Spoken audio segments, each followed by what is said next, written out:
Hi, I think we're live. Okay. Happy Thursday. This is Bethany Dotson, yoga therapist and a coach for women who are wanting to break their cycle of bad relationships and ultimately learn how to attract something that is healthy for them. Learn how to break through all of the blocks that are holding them back from a healthy love and a healthy relationship. So if you hop on live today, please drop a comment below, say hi. Let me know if you have any questions about today's topic.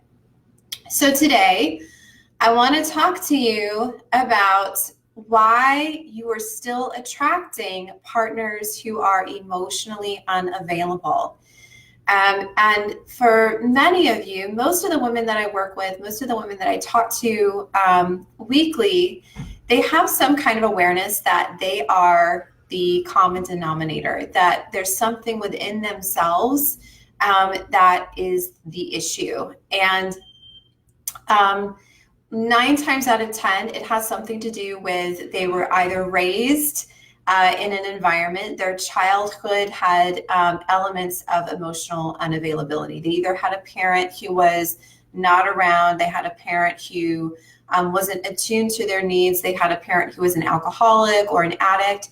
So they know that on some subconscious level, they keep getting these partners who are emotionally unavailable or maybe even abusive because it feels familiar. It's what they know. But I want to go beyond that because most of the women that I talk to, many women that I work with, have had a lot of therapy. And even though they know they get emotionally unavailable, they attract emotionally unavailable partners because it's what they witnessed and experienced in childhood, they still make the same choices over and over again. So I want to give you 3 main reasons why this still happens and why it might still be happening to you, even though you logically know it's familiar for you. It's what you know.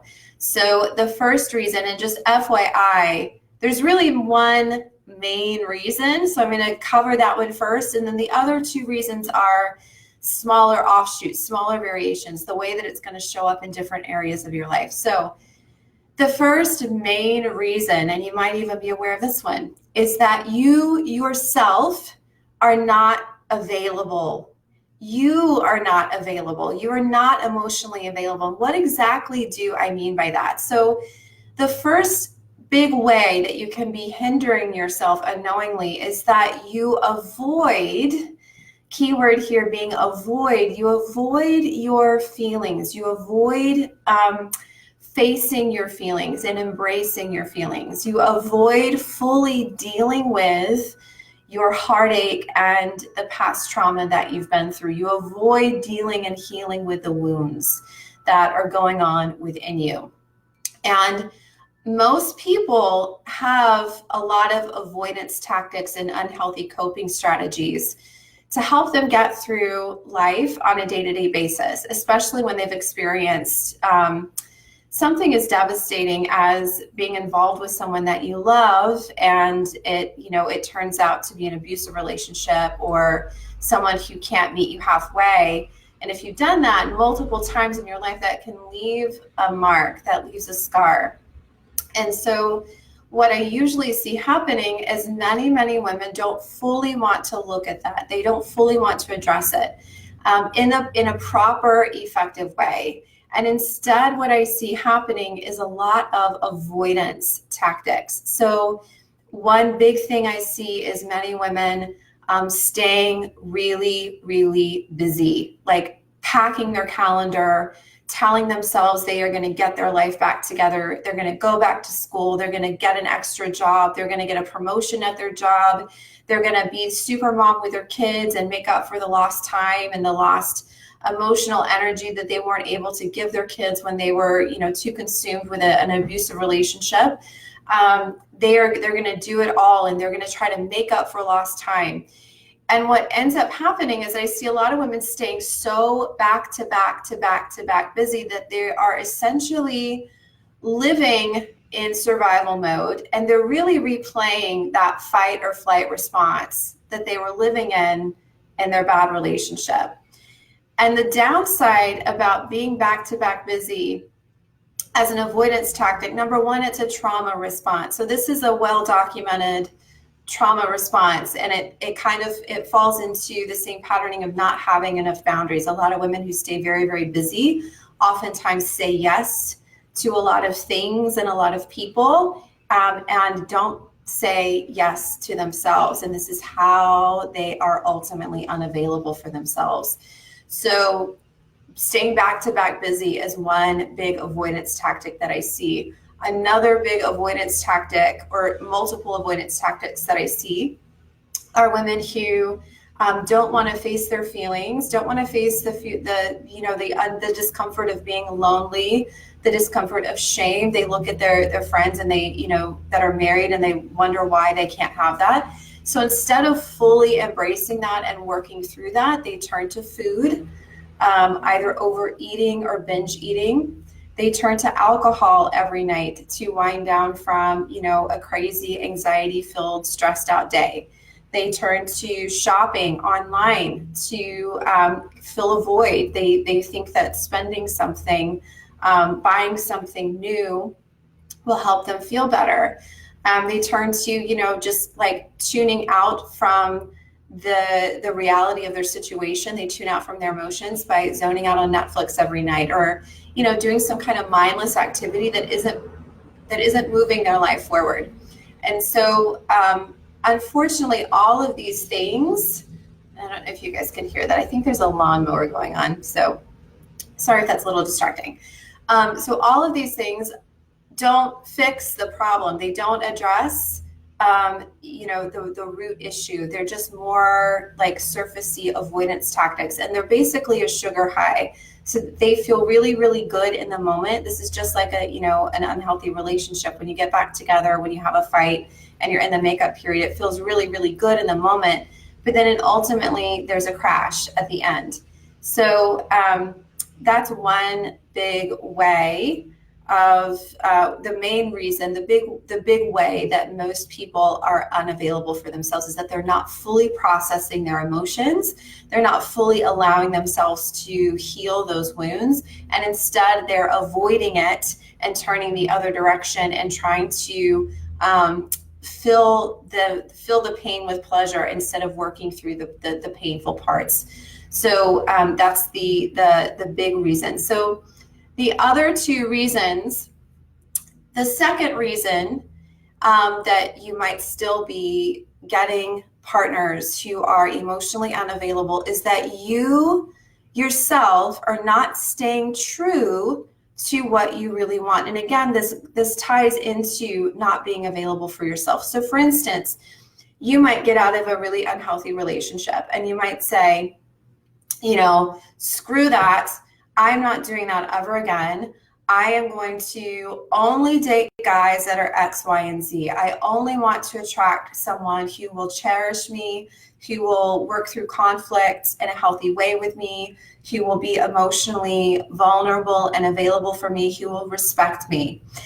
And then what happens is that unknowingly many women will go right out and they'll start dating. And the very first person that starts to, the first flush that starts to meet those needs, they'll latch onto that. And here's the big kicker, ignore all of the red flags. And those subtle red flags, they always start subtle in the beginning. It starts as like, that doesn't really feel right. This doesn't feel right for me. They end up ignoring those red flags. And what ends up happening is that they're ultimately not true to what they want. They're not staying true to the things that they want in a relationship, and instead they are settling. And here's the biggest consequence of doing this is that number one, when you settle and ignore red flags, you are settling in life, meaning there are other areas of your life that you are quite likely settling in. Maybe your career, relationships with your family, relationships with friends. Maybe you've got some draining friends that you're too afraid to cut off because you don't want to hurt anybody's feelings. So When you settle in your love life, you're also settling in life, period. And unfortunately, when I see a lot of women not staying true to themselves and ignoring the red flags become bigger and bigger and bigger issues. And what happens is that you then suffer greater and greater psychological, mental, and emotional, sometimes even physical and financial consequences. And when you suffer such great blows in those areas of your life, it renders you, guess what, unavailable. Meaning you could be standing in line at Starbucks and the perfect guy for you, the perfect guy or girl, depending on which way you go, could be standing behind you, could be sitting in a chair, working on his laptop, could be reading a book, could be walking in the door. And because you are in that moment so consumed with unhealthy choices that you've made in relationship and basically not being true to who you are in the beginning, not staying true to what you want in the beginning, you're not going to be available for that person. You're not going to see that person.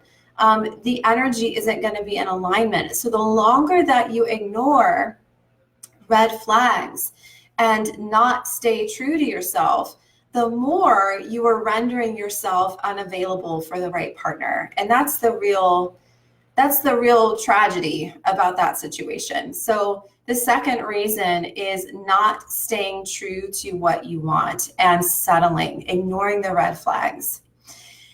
And then the last reason is that you yourself are not madly passionate about where you are in your life. And this is a big common thing that I see. A lot of times if you've experienced some kind of unavailability or even abuse in your childhood, you kind of grow up with it's like the lights are dimmed on the inside. It's like your light has been turned down a little bit. If there's like the dimmer switch on the wall, that's usually what tends to happen when people grow up as adults and they've had some kind of emotional trauma or relational trauma. It's like they're moving through life and the light isn't all the way turned up. And when that happens, you might be settling for jobs that don't fulfill you in your life. You might be, going to a job every day that doesn't really excite you, but it's like what you know, and it's a paycheck and it pays your bills. You might have a lot of dreams on your dream board or in your heart. Like maybe you want to travel. Maybe you really want to go back to school. Maybe you want to do all these things. But the moment that you start to allow yourself to think that, all of the fear comes up and you start to think about all the reasons why you shouldn't do it. So you're not living in your best life. You're living kind of a passionless life and you're just kind of going from one thing to the next and the next. And also this is quite common with people who've had recent trauma, recent relational trauma. And then along with this is that you might even buy into the comparison trap, comparing yourself with your friends that are still married, comparing yourself with family members that are married and happily coupled, people that you see on social media, whatever. And you get into this, you fall into that comparison trap mentality and start thinking and giving yourself a pity party of like, why can't I have that? What's wrong with me?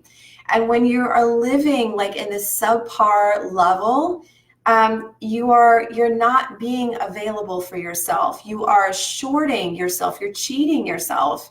And a lot of women that I talk to, they kind of falsely believe that if they just met the right one, that things would get better, that life would be better if they could just finally meet the right guy. And I can tell you right now, nothing could be further from the truth.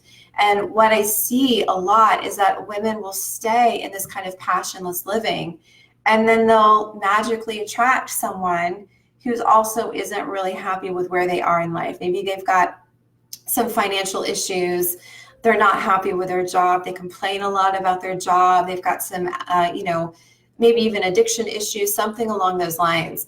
And so I posted earlier that you attract what you are and not what you want. So if you are not available for yourself, if you're not facing and embracing your emotions and healing your wounds in an effective way, if you are stuck in avoidance tactics, so you don't have to face the ugly feelings and you don't have to process them, and you can just kind of stay comfortably numb. If you are overriding your intuition and ignoring the red flags, meaning you're not available for yourself, you're kind of abandoning your standards.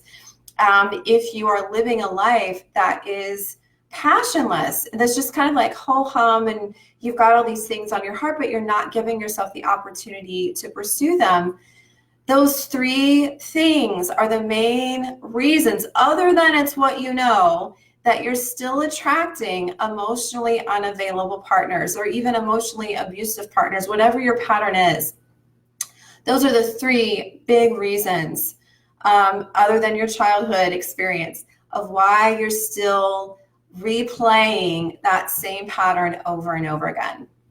So if you are ready to break your pattern, to break your lifelong pattern, to learn how to show up for yourself, to learn how to heal the trauma and break that cycle, to process your emotions in a way that's safe and effective, to learn how to never ever settle ever again, to learn how to trust yourself, even if you've repeatedly pulled in the same kind of guy that's hurt you over and over and over again. And then most importantly, how to attract someone that is beyond your wildest dreams, and how to attract a kind of life that is full of passion, how to be 1,000% confident in yourself, and magnetically pull somebody in without even really trying. And I know it sounds crazy, but trust me, this shit works. So if that is you, if you are ready to put a stake in the ground, put your feet down, put your big girl pants on, whatever it is, and learn how to end your cycle for good, and learn how to attract something that's healthy, learn how to be the best, most badass, brilliant version of yourself, book some time to chat.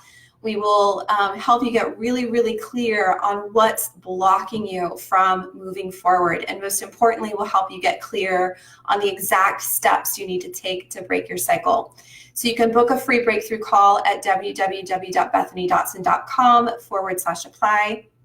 That is bethanydotson.com/apply. And myself or someone from my enrollment team will hop on the phone with you and have a conversation and help you get super clear and help you get going in the direction that you need to go.